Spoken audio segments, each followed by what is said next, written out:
Hello everyone and welcome back, and a toy hunt today led to the new Jurassic World Survival Colossal Chomp Giganotosaurus. And I didn't record my toy hunt POV as I asked the employee to get it out the back. But yeah, we have the figure here, so let's take a look at it. It is pretty big, so it is fitting in frame. We have the Jurassic World Survival logo, Colossal Chomp, Giganotosaurus, the Giga itself, which I don't want to open its mouth because the action feature will play, and we'll get into that later.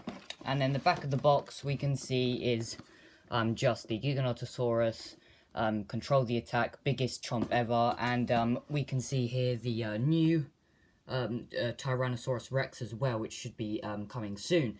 Anyway, let's unpack this figure. So here we have the figure and Dunkleosteus, oh wow, I don't know why this is here. Review on that very soon. Anyway, on to the actual star of the show, the Giganotosaurus. Let's bring it in for a closer look.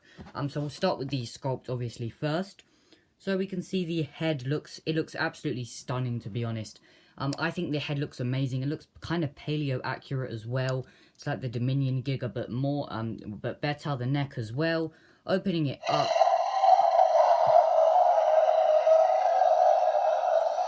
Anyway, we can see that there's some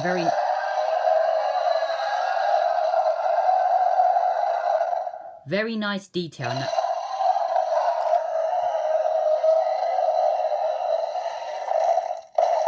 Okay, so there are some rubber gums.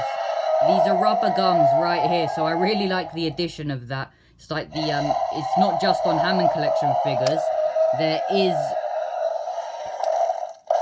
It looks like there are rubber gums as well on the there's rubber gums, and it's not just on the Hammond collection. That is great. So I like that they're implementing that. Now I'm not going to open the mouth again, as that is really annoying. I'm really not impressed how that I just barely open it and the whole thing just starts to I might take the batteries out of this one. But yeah, the Giganotosaurus's head looks amazing. Onto the rest of the sculpt, we can see the arms the arms have some very nice musculature detailing. No painted nails though. We can also see the spikes as well have some very nice detailing. The scales everywhere look amazing. On the bottom of the figure, we can see that it's basically the same thing. We'll get onto the paint in a second. Here is the scan code as well, which it has updated. Anyway, onto the paint of this figure. Now, hopefully it can stand up nice. Okay, it can stand. If we get onto the paint of this figure, we can see that the if you bring the camera around, the paint job looks absolutely amazing. But the only thing is, it's the Dominion one, which I'm not too keen on. I don't know why they went with the Dominion look to. I don't know why they went with the Dominion paint scheme. I think if they went with a different one, it would have looked much better. But you know, it is Mattel's choice, so I guess we're gonna have to live with it.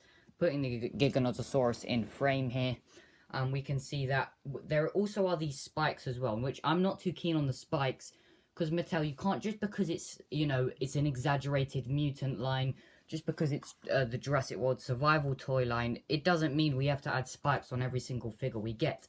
Anyway, now onto the exciting part, the action feature. So, for the action feature, I believe what you just do is you twist it to the side, I think. Yeah, you twist... Oh, wow. So you twist it to the side. You twist it to the other side, maybe. Yeah, it works the other way as well. If we spin the figure around. Oh, wow. And that how it actually works up. And what about down as well? Yeah, of course it does. That's nice. Okay, the action feature... The action feature is actually really good. I do like that. I'm impressed that when you actually lift it up, that is absolutely amazing. And when you go down, it can like be roaring at a human as well. Okay, please stop. Please, yeah, okay, we've had enough of that. The tail is also, I believe, articulate. I don't know why it has separate pieces here. It looks like it can. I guess you'll just have to do that manually. You can like hit something out the way as well. So yeah.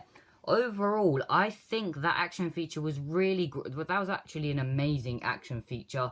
But the sounds I'm not too keen on, because you just open the mouth and it's going to start making noise. You barely touch it and it just starts making noises. But overall, I think it is still a good action feature. Now, we're going to get into some comparisons in a second. Now, if we bring this figure back, because it's very hard to get on camera, especially since I'm not... and of course it falls. Especially since I'm not recording in my usual setup. We can... Alright, hopefully it stands up that time. Okay, it did.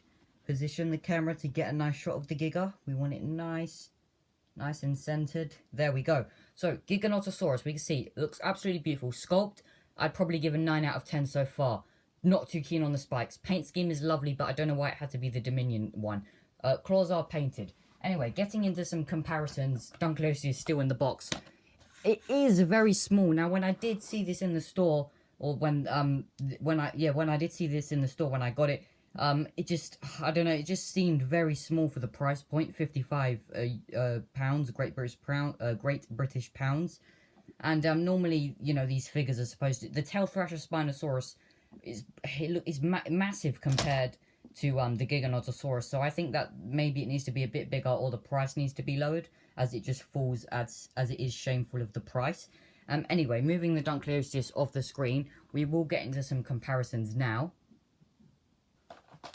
So I do not have many things I can compare it to at this moment in time, so we'll just have to make do with what we have. Dunkleosteus, and I do have a human figure here, Brooklyn, so we will compare that to the Giga. Just put that there. There we go. So we can see, okay, the scaling is, it's better than I thought.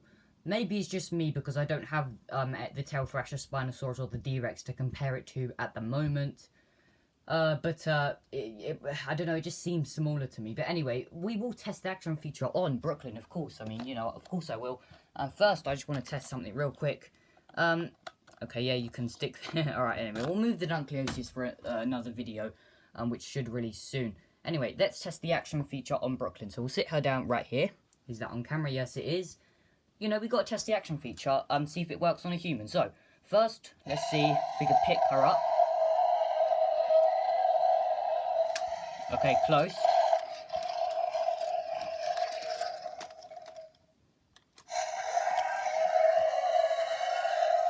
Okay, I mean, we can kind of, but I don't think the jaws are strong enough.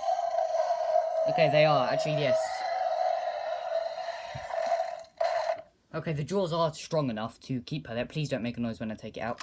Okay, there we go. Now, you know, it is a fun figure, but I might take the noises out of this one. It's just, I don't know, it's too long. It's just one roar and that's it, maybe.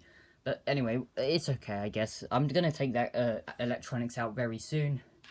And if we test the, oh yeah, there's tail swipe as well. I guess you can't really test the tail swipe, but whatever, we'll try.